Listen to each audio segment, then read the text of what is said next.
The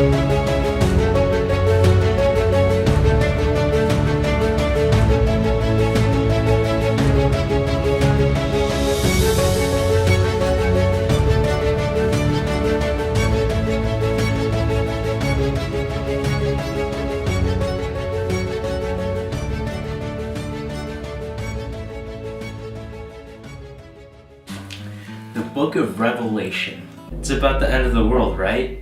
Isn't that when we all get raptured and Jesus comes back and we all get taken up to the sky? What about the 1,000 years? Or the dragon? What about the whore of Babylon? Can we say that word? Are we? I didn't think we were allowed to say whore. Babylon? What is Babylon? Who is the whore of Babylon? Who's the whore of this time that the chapter is talking about? Is the Bible actually speaking of a literal whore? Or is there a greater meaning behind the word? Why is the word for whore, which in the original language is porne, hold so much significance for us today in America? There are a few key ideas in biblical literary interpretation that we really need to touch on before we get into this book study of Revelation chapter 17. There's a few things that we need to understand, like what's the significance of a woman? What is the significance behind the color purple? What's the significance behind the color scarlet? What do these things actually represent? Are they supposed to be taken at face value, or do we need to dissect all of these different themes in the book of Revelation to gain a proper understanding of the original meaning? What are these mountains? What do they represent? What do the 10 horns represent? What about the 7 heads? What does the water imply? What's the significance behind Babylon? Is it actually speaking of Babylon, or is it speaking of somebody like Babylon? What does this mean for us today? How can we relate this passage that was written thousands of years ago to what's happening right now? Who is the author? Why does it matter who the author is? What is the author trying to get across? What's his main point? The book of Revelation can be tricky. So what we've decided to do is make a video explaining all of the significant details that you guys need in order to really understand the original context and the original meaning of this passage. So let's begin to understand and unlock the mystery of this amazing book that John writes. So here's the cinematic transition of me about to read the chapter to you.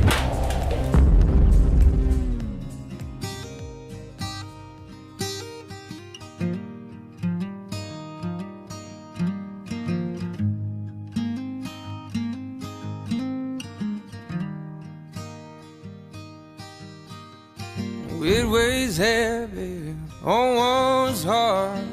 I could tell right from the start that sweeter ones are hard to come across.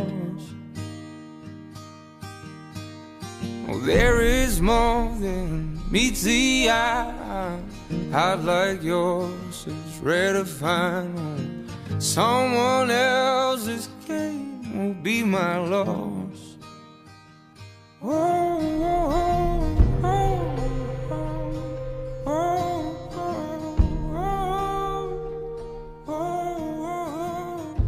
Alright, we're going to go ahead and read the whole chapter all together, and then we're going to go and dissect verse by verse.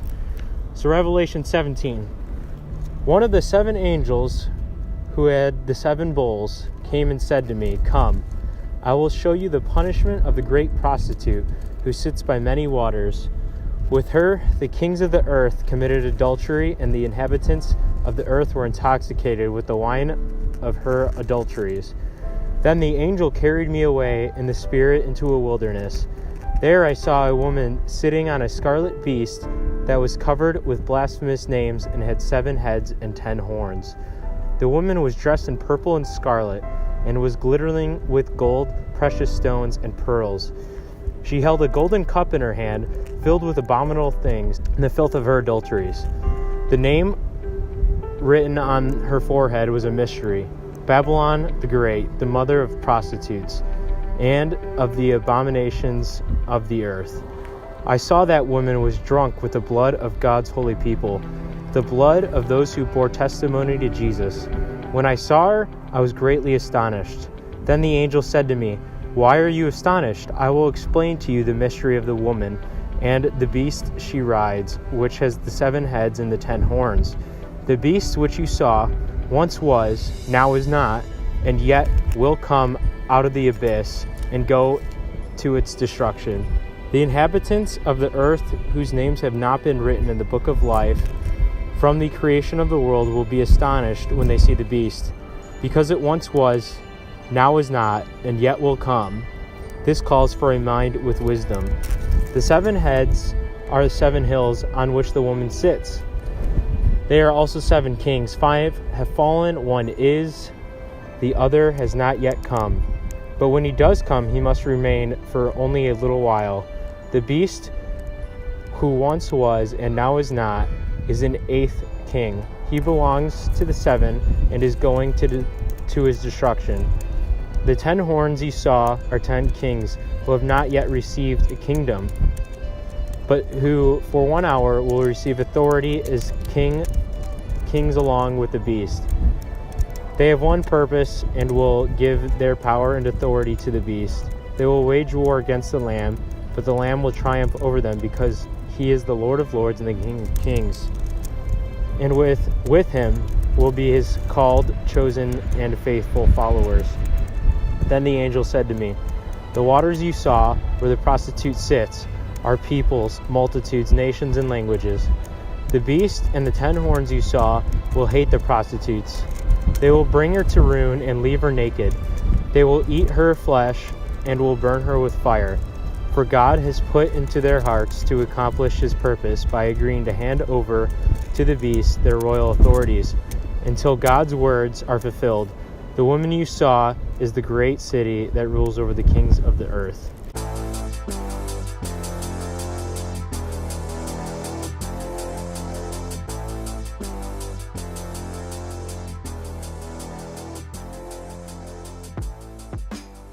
All right, so we're talking about Revelation, and let's go through some of the background of the history side of it. Revelation is written by John the Apostle, and he was the same person that wrote John in the Gospel. He is writing from the island of Patmos, and he's kind of, I guess, in spirit is what he says in the first chapter of Revelation.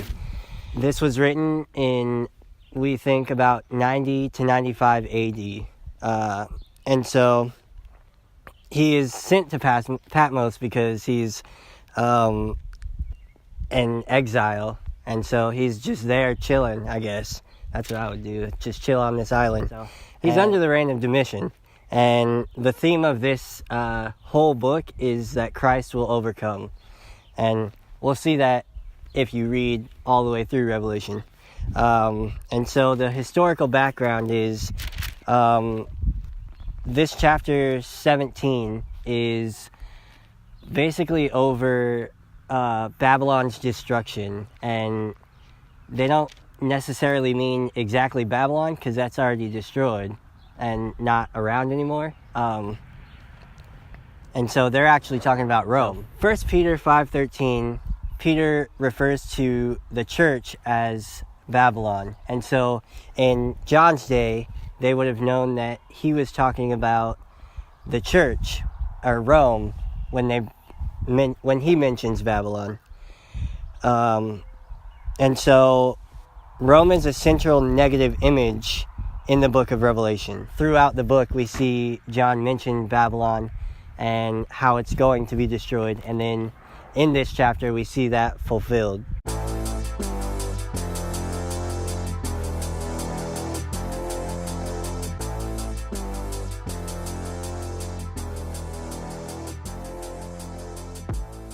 All right, so we're going to start in Revelation 17, verse 1. Then one of the 7 angels who had the 7 bowls came and spoke with me. Come, I will show you the judgment of a notorious prostitute who sits by many waters. So John is being invited in by this angel to be shown this notorious prostitute, this prostitute that everyone would know during this time. Everyone would know that this is Babylon, that Babylon, the prostitute, is actually Rome, that this is who the angel is speaking of. That's how notorious Rome was. In fact, the first time that Babylon was mentioned was all the way back in Genesis 11. This is when they talked about Babylon being confused And in the Hebrew, Babel actually means confused. So the angel is really talking about this confused Rome, this Rome that is drunk on immorality. And he's being invited in, and he says the prostitute that sits among many waters. And in this context, many waters usually implies a rich nation, but it also means different nations. It means multiple nations, different tongues. So there's this idea going around that there's many tongues that are going to be judged for what they're doing. Okay, verse 2 says, the kings of the earth committed sexual immorality with her, and those who live on the earth became drunk on the wine of sexual immorality. Now, this passage holds so much significance right here, because it's saying that the kings of the earth committed sexual immorality with her.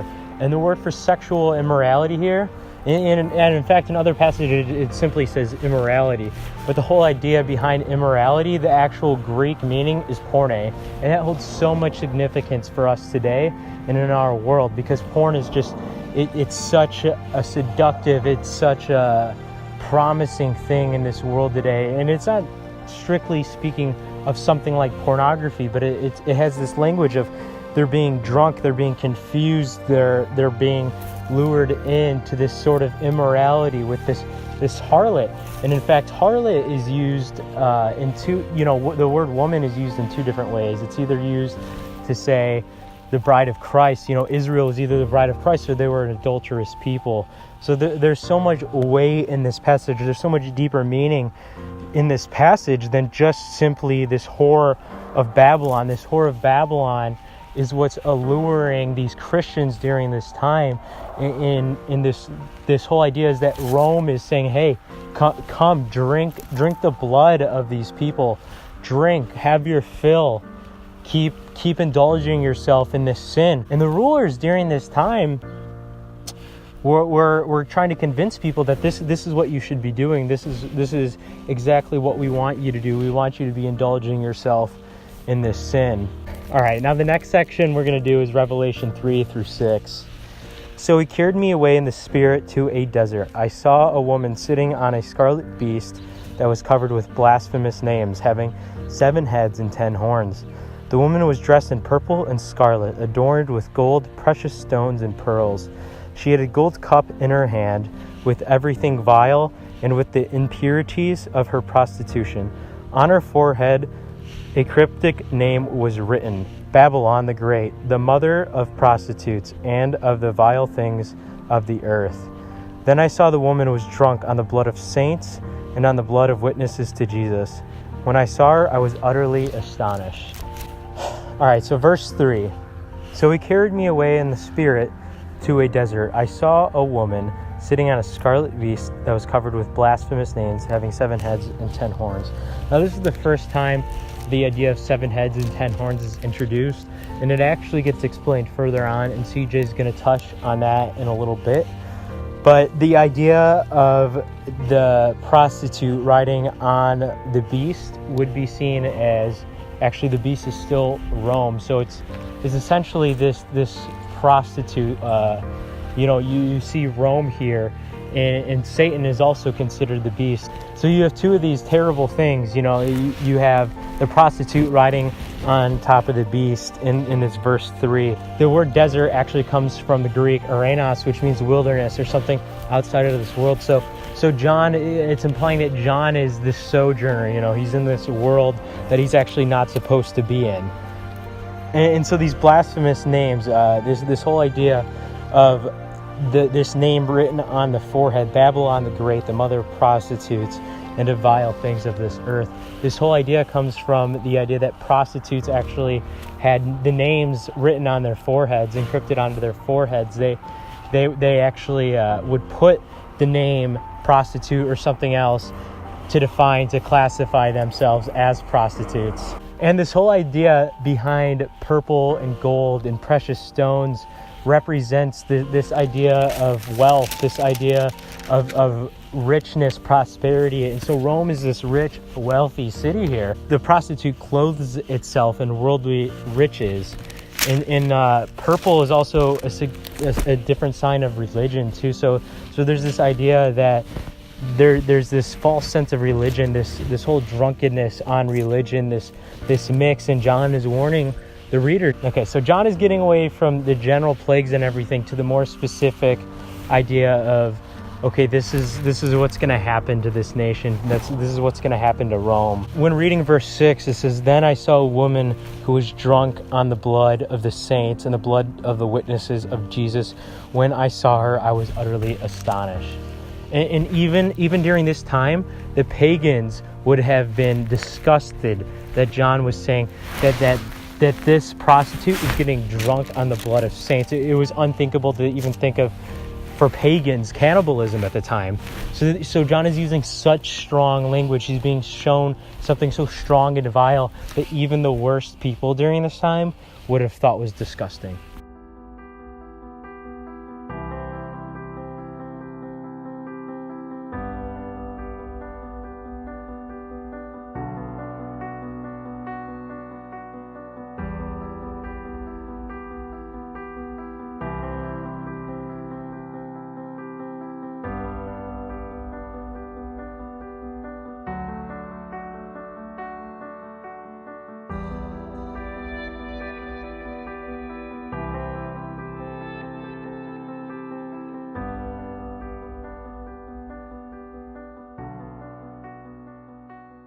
What's up, guys? So today we are finishing our talk on Revelation 17 on through 18, and so I'm going over verses 7 through the end.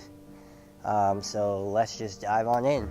Chapter 7 starts with John. He has just finished telling us what's happening to Babylon and the prostitute and all of that stuff, and so now he's looking at the prostitute, astonished and amazed, I guess, in her, what she looks like and stuff like that. And so this says, "When I saw her, I was greatly astonished. Then the angel said to me, 'Why are you astonished? I will explain to you the mystery of the woman and of the beast she rides, which has 7 heads and 10 horns. The beast which you saw once was, now is not, and yet will come up out of the abyss and go to its destruction. The inhabitants of the earth, whose names have not been written in the book of life, the Antichrist." And it's scarlet, and this is to help correlate the beast to the devil, who is the red dragon in Revelation. So the 7 heads are, Rome was known to be a city on 7 hills, and there were 7 kings also, is what that stands for.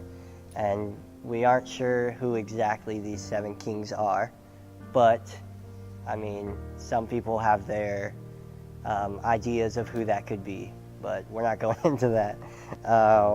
And the 10 horns are also 10 kings that we see in Daniel. Okay, so the 7 heads represent the 7 hills that Rome sits on and the 7 kings that rule it. And then the 10 horns represent 10 kings that either go with that or add on to it. And so now let's dive into the rest of it. Chapter 9 says that this calls for a mind with wisdom. The 7 heads are the 7 hills on which the woman sits. They are also 7 kings. 5 have fallen, 1 is, the other has not yet come, but when he does come, he must remain for only a little while. The beast who once was, and now is not, is an 8th king. He belongs to the 7 and is going to his destruction. The 7 heads are the kings, and the 7 hills are where Rome was, and the woman that's sitting on this beast is Rome. The beast who was and now is not is an 8th king.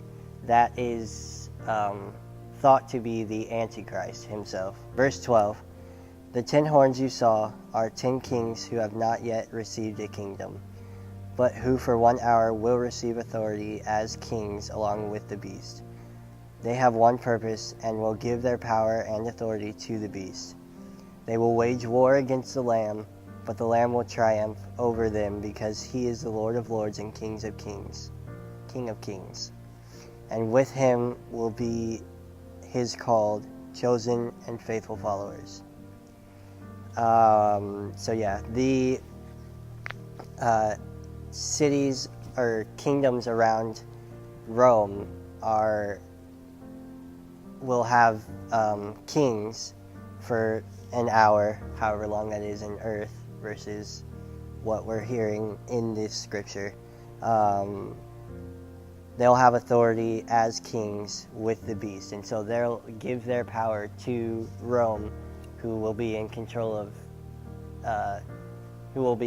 over all of it, and they'll wage war against the Lamb, which is Jesus. But unfortunately for them, but good for us, he'll win and triumph over everybody. And so that's basically the whole message that Revelation is giving us, that Jesus has the victory and will have the victory. And this is hope for us, because right now we're not living in this time. Then the angel said to me, the waters you saw where the prostitute sits are peoples, multitudes, nations, and languages. The beast and the 10 horns you saw will hate the prostitute. They will bring her to ruin and leave her naked. They will eat her flesh and burn her with fire, for God has put it into their hearts to accomplish his purpose by agreeing to hand over the beast their royal authority until God's words are fulfilled. The woman you saw is the great city that rules over the kings of the earth. So here we see the waters where the prostitute is sitting, and that represents just a bunch of people, cities and nations and kingdoms. And then the beast and the 10 horns, so the Antichrist and the 10 kings, will turn on Rome and destroy it, and they'll leave it with nothing and naked and just desolated, destroyed. They'll eat her flesh and burn her with fire. This was something that even pagans would have been disgusted about, because cannibalism was something that even the pagans were just completely disgusted with. And then burning was a thing that ancient people did after they destroyed cities and kingdoms. They would burn everything. For God has put it into their hearts to accomplish his purpose by agreeing to hand over the beast their royal authority until God's words are fulfilled. So even in the midst of whatever you're going through, whatever we're going through, as you can see, God's purpose is still over that, no matter what. And so, that is just the story of the whole Bible, basically. Everything that we see in every story has this destruction or thing that people have to overcome, and no matter what, even through that, God's plan is still shines through it and shines through us. That is Revelation 17, 1 through 18.